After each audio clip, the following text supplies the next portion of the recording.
Hello YouTube, ici From Data to Big Data et aujourd'hui nous allons parler de l'illusion du Big Data. Donc lorsqu'on regarde sur les réseaux sociaux, aujourd'hui on voit beaucoup de V. Donc ça veut dire variété, valeur, volume, véracité, validité, visualisation, vulnérabilité. Enfin, c'est un petit peu dur de se faire une idée. Donc aujourd'hui, on va voir un petit peu qu'est-ce qu'il en est.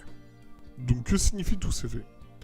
Dans le Big Data, contrairement au SQL standard, on ne va pas stocker des lignes et des colonnes. Là, on va stocker des fichiers. Tout se passe sur des fichiers. Dans ces fichiers, on va trouver plusieurs formats différents, que ce soit des formats texte, des formats vidéo, des images, des sons audio. Donc ces fichiers sont en grande volumétrie. Derrière, le but du Big Data, c'est de pouvoir analyser ces fichiers et en tirer de la valeur.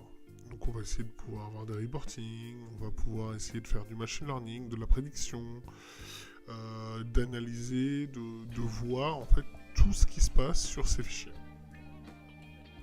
Cet environnement Big Data fonctionne sur Hadoop. Hadoop est open source. Derrière, on va trouver le framework MapReduce qui permet de paralyser tous les traitements sur toutes les machines disponibles. Donc on va trouver des distributions qui vont vous permettre d'avoir une certaine stabilité et souvent des outils en plus que sur l'open source. Donc physiquement vous pouvez les avoir chez vous. Donc là on va trouver souvent Hortonworks, Mapr ou Cloudera. Ou encore on va trouver sur le cloud Amazon Web Services et Microsoft Azure qui vont vous permettre directement de pouvoir exploiter le Big Data sur le cloud. Une fois vos fichiers stockés, il va falloir les analyser. Donc on peut avoir des analyses basiques avec du SQL, NoSQL. Donc là on va retrouver Hive ou encore HBase. On peut avoir un moteur de recherche avec Solaire, de la restitution avec directement Banana qui se plug sur Solaire. Et on va trouver tout ce qui est streaming, machine learning ou encore du SQL avec Spark. Donc ça, Spark, c'est un framework très important, on en reparlera plus tard. Donc tous ces outils-là sont disponibles sur Hadoop. Derrière, on va retrouver d'autres outils qui vont compléter la suite Hadoop. Donc on va retrouver Kafka, Indexima, Tableau, Elastic, Cassandra. Enfin, un ensemble d'outils qui vont permettre de bien utiliser la plateforme Hadoop comme vous le souhaitez.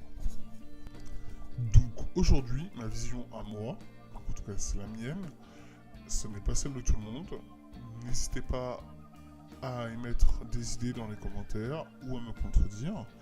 Mais selon moi, on va analyser plusieurs types de données. Donc voilà, c'est ce qu'on voit en haut, qui vont rentrer directement dans le data lake. Dans le data lake, on va pouvoir les traiter et ensuite en tirer de la valeur.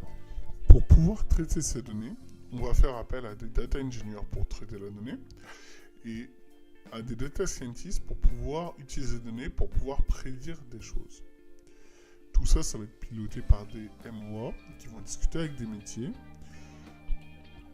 pour objectif de résultat des cas d'usage, des cas d'utilisation, des use cases. Donc aujourd'hui, le Big Data pour moi, dans ma vision à moi, ce n'est pas juste un outil, c'est une trajectoire.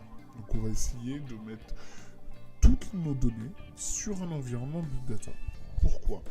Parce qu'il va y avoir des personnes, donc ce que j'appelle des data stewards, c'est pas moi, hein, tout le monde le trouve sur internet, mais par contre, ce data steward, il est vraiment très important.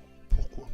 Il va comprendre l'origine de vos données, ce que vous allez en faire, et il va pouvoir travailler avec d'autres entités pour pouvoir corréler les données de plusieurs entités et trouver de nouveaux use cases. Donc cette personne va devoir discuter avec les métiers, comprendre la donnée et vous donner de l'information dessus.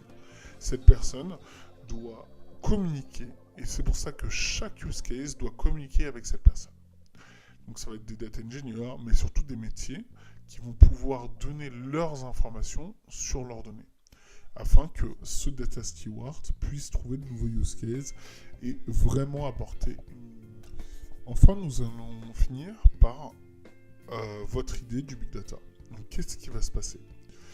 Aujourd'hui, sur les réseaux sociaux, on parle beaucoup de Big Data. Donc vous allez avoir beaucoup d'espérance dans cette technologie, enfin cet environnement. Une fois que vous allez commencer à l'utiliser, vous allez avoir une certaine déception. Pourquoi ? Parce qu'effectivement, il y a certains risques. Lorsque vous allez, par exemple, traiter des données de faible volumétrie, une base SQL répondra beaucoup mieux que du Big Data. Et ça, c'est normal. Parce que le Big Data, par exemple, va devoir charger un Hive context afin de traiter des données. Donc ça, c'est long en termes de traitement. Puis, donc, vous allez avoir une déception. Et au fur et à mesure de l'utilisation des outils du Big Data, comme Spark, comme Hive, enfin, énormément d'outils, vous allez commencer à voir le vrai gain du Big Data. Donc, ce que je veux dire aujourd'hui, c'est que vraiment, vous allez vraiment avoir cette phase-là. Vous allez avoir beaucoup d'espérance dans le Big Data, puis une certaine déception. Et après, derrière, une fois que vous allez commencer à utiliser le Big Data, vous allez quand même apprécier cet outil. Et ça, c'est vraiment important. En tout cas, beaucoup de personnes, je pense, risquent d'avoir ce type de schéma dans la tête, quoi. En tout cas, dites-moi votre avis dans les commentaires, si cette vidéo vous a plu, et à bientôt, j'espère.